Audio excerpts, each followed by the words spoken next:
ನಿರಂತರ ಮಳೆ ಹಿನ್ನೆಲೆ ಕೃಷ್ಣಗೆ ಹೆಚ್ಚಿದ ಒಳಹರಿವು. ಬಾಗಲಕೋಟೆ ಜಿಲ್ಲೆಯಲ್ಲಿ ಕೃಷ್ಣಾ ನದಿ ತುಂಬಿ ಹರಿತಾ ಇದೆ. ಹೆಪ್ಪರಗಿ ಡ್ಯಾಂಗೆ ಹರಿದು ಬರ್ತಾ ಇರೋ 25,000 ಕ್ಯೂಸೆಕ್ಸ್ ನೀರು. ನೋಡಿ, ನಿರಂತರ ಮಳೆ ಆಗ್ತಾ ಇದೆ.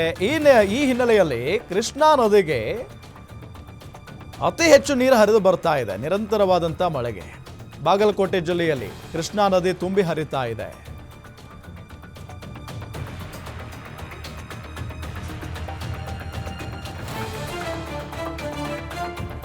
ನೀರು ಹೊರಹರಿವು ಪ್ರವಾಹವಾಗದಂತೆ ಅಧಿಕಾರಿಗಳಿಂದ ಮುನ್ನೆಚ್ಚರಿಕಾ ಕ್ರಮವನ್ನು ತೆಗೆದುಕೊಳ್ಳಲಾಗಿದೆ. ನಿರಂತರ ಮಳೆ ಹಿನ್ನೆಲೆಯಲ್ಲಿ ಕೃಷ್ಣಗೆ ಒಳಹರಿವು ಹೆಚ್ಚಾಗಿದೆ. ಬಾಗಲಕೋಟೆ ಜಿಲ್ಲೆಯಲ್ಲಿ ತುಂಬಿ ಹರಿತಾ ಇದೆ ಕೃಷ್ಣಾ ನದಿ. ಒಳ್ಳೆಯ ವಿಚಾರಣೆ ಇದು, ಒಳ್ಳೆಯ ಸುದ್ದಿನೇ ಇದು. ಹೆಪ್ಪರಗಿ ಡ್ಯಾಂಗೆ ಹರಿದು ಬರ್ತಾ ಇರುವಂಥ 25,000 ಕ್ಯೂಸೆಕ್ಸ್ ನೀರು. ಡ್ಯಾಮ್ನಿಂದ 42,000 ಕ್ಯೂಸೆಕ್ಸ್ ನೀರನ್ನು ಹೊರಬಿಡಲಾಗಿದೆ. ಪ್ರವಾಹ ಆಗದಂತೆ ಅಧಿಕಾರಿಗಳಿಂದ ಮುನ್ನೆಚ್ಚರಿಕಾ ಕ್ರಮವನ್ನು ತೆಗೆದುಕೊಳ್ಳಲಾಗಿದೆ. ಈಗೇನು ಮಾಡಬೇಕು?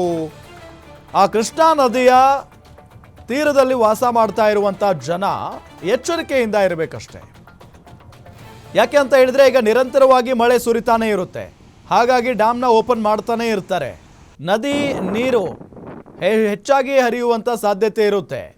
ಇದರಿಂದ ಸ್ವಲ್ಪ ಆ ನದಿಯ ಅಕ್ಕಪಕ್ಕದಲ್ಲಿ ವಾಸ ಮಾಡ್ತಾ ಇರುವಂಥ ಜನ ಬಹಳಷ್ಟು ಎಚ್ಚರಿಕೆಯಿಂದ ಇರಬೇಕು. ಜೊತೆಗೆ ರೈತರು ಏನು ಮಾಡ್ತಾರೆ, ತಮ್ಮ ಹಸುಗಳನ್ನು, ಎತ್ತುಗಳನ್ನು, ಎಮ್ಮೆಗಳನ್ನು ಅಲ್ಲಿ ನೀರು ಕುಡಿಸೋದಕ್ಕೆ ಅಂತ ಕರ್ಕೊಂಡು ಹೋಗ್ತಾ ಇರ್ತಾರೆ.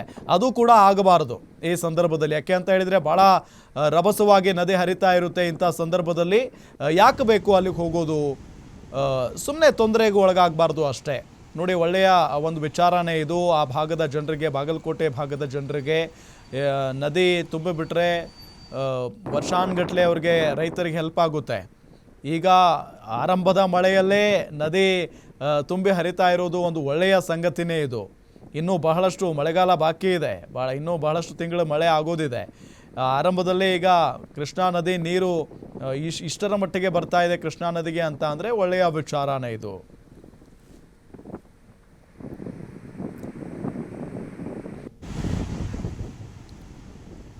ನೋಡಿ, ಈಗ ರಾಜ್ಯಾದ್ಯಂತ ಬಹಳಷ್ಟು ಮಳೆ ಆಗ್ತಾ ಇದೆ. ಒಂದಿಷ್ಟು ಕಡೆ ಮಳೆರಾಯ ತನ್ನ ಆರ್ಭಟದಿಂದ ಸಾಕಷ್ಟು ಅವಾಂತರಗಳನ್ನು ಸೃಷ್ಟಿ ಮಾಡಿಬಿಟ್ಟಿದ್ದಾನೆ. ಬಹಳ ಕಡೆ ಒಂದಿಷ್ಟು ಜೀವಗಳನ್ನು ಕೂಡ ಬಲಿ ಪಡೆದುಕೊಂಡಿದ್ದಾನೆ. ಹಾಗಾಗಿನೇ ಜನ ಬಹಳಷ್ಟು ಎಚ್ಚರಿಕೆಯಿಂದ ಇರಬೇಕು ಇಂಥ ಸಂದರ್ಭದಲ್ಲಿ.